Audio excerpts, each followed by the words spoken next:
Hello, this is Heather Hoffman, and today I have a fun card using a fun, unique fold to build this cute little bike scene on my card. I'm starting off with a panel of iced aqua cardstock that I've trimmed into a 4 1/4 by 8 1/2. Basically just cut the paper in half.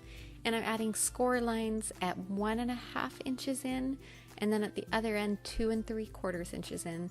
This allows it to fold and meet in the middle.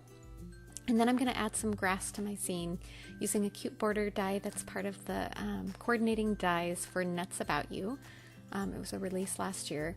I'm using a panel of lime green cardstock, and you notice I trimmed it a little the same width as my card, but a little bit longer so I could fit it on where I wanted, and then I used my paper trimmer just to trim off the excess. That's a really good way of getting an exact cut. Now I have some sunshine cardstock, and I'm going to stamp the cute little bike from Rollin stamp set on there. I'm using my Misty and Midnight dye ink. I could stamp this on white cardstock, even in colored ink, or color it more with Copics, but I thought it was kind of fun to pair up all the colored cardstock for this. I'm die cutting it with the coordinating rolling dies, and then I'm kind of planning my placement there on my card and adding a sentiment from the same stamp set. Again, I'm going to use my Misty just to stamp that on there, and Midnight dye ink. Thanks to the Misty, I can stamp it twice. I really like to do that on sentiments and get a nice dark impression, just so it's all crisp and clear. Now that I have that on there, I'm going to set the bike back in place. And at this point, I decided I wanted to add some clouds to the sky. So I pulled out another stamps and die set called Take Flight. And for this, I'm actually not using the coordinating stamp set. I just used the dies on their own. They cut out a great cloud shape, even without the stamp images to put on there. I cut out 2 of each size, the small and the large. I ended up just using 1 large and 2 of the small. So I kind of planned my placement on there and set them in place. And then I decided I wanted to add just a bit of color to the bike, keeping it monochromatic and tone on tone. So I pulled out a coordinating Copic marker. This was Y17, and just colored in some of the detail on the bike, just to add a little bit of depth to it. Now I'm going to mount that on my grass using foam adhesive. I'm not putting foam adhesive on the very top of this because it's going to stick over the edge of the card. And you'll see once I stick it on and I turned it over and looked, I actually put my foam adhesive just a little high, so I just used my scissors to trim off that extra.